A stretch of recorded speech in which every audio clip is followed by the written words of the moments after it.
sebab itu kata baginda Rasul, inilah salah satu faktor yang akan menyelamatkan kita. Dan yang terakhir, yang ketiga kata baginda Rasul adalah wal qasdu fil ghina wal faqri. Orang yang mampu hidup sederhana, baik di waktu dia kaya ataupun di waktu dia ditimpa dengan kefakiran. Makanya ini semua adalah bagian daripada pembelajaran yang ada pada bulan suci Ramadan. Pada bulan Ramadan, bagaimana kita mampu menata hati kita untuk tidak berkata-kata yang tidak bagus.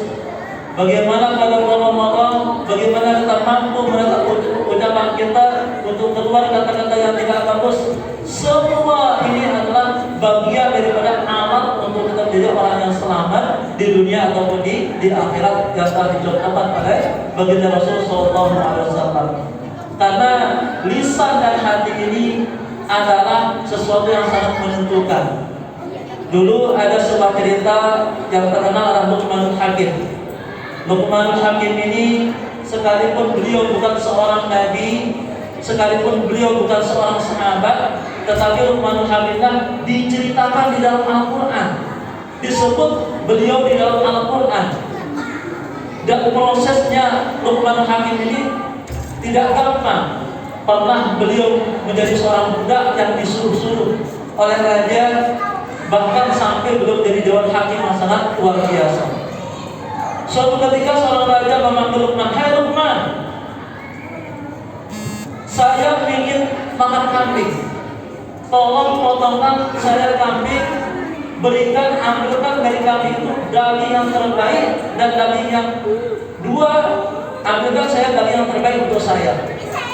Ternyata Luqman menyembelihkan kambing, lalu Luqman mengambilkan dua saja, daging lidah dengan daging hatinya, hati kambing sama lidah kambing yang diambilkan. Karena raja yang dulu diterima saja. Beberapa hari kemudian raja yang dulu lagi, "Wahai Luqman, sembelihkan saya satu ekor kambing." Karena orang-orang Arab itu dalam satu minggu itu kebiasaan mereka memotong.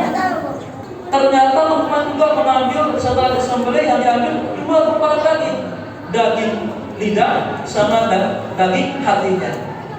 Akhirnya rajanya penasaran, bertanya kepada Luqmanul Hakim, "Wahai Luqman, kenapa ketika saya suruh kamu untuk mengambil daging yang terbaik, kok kamu ambilkan saya sepotong daging lidah sama daging hati? Terus yang kedua, ketika saya suruh kamu untuk mengambil daging yang paling buruk yang tidak enak, kamu ambilkan juga daging hati sama daging lidah." Ternyata Luqman ini terkenal namanya Luqmanul Hakim, seorang yang sangat bijaksana. "Wahai Luqman, bukankah kalau lidah dan hati kita baik, itulah daging yang baik? Bukankah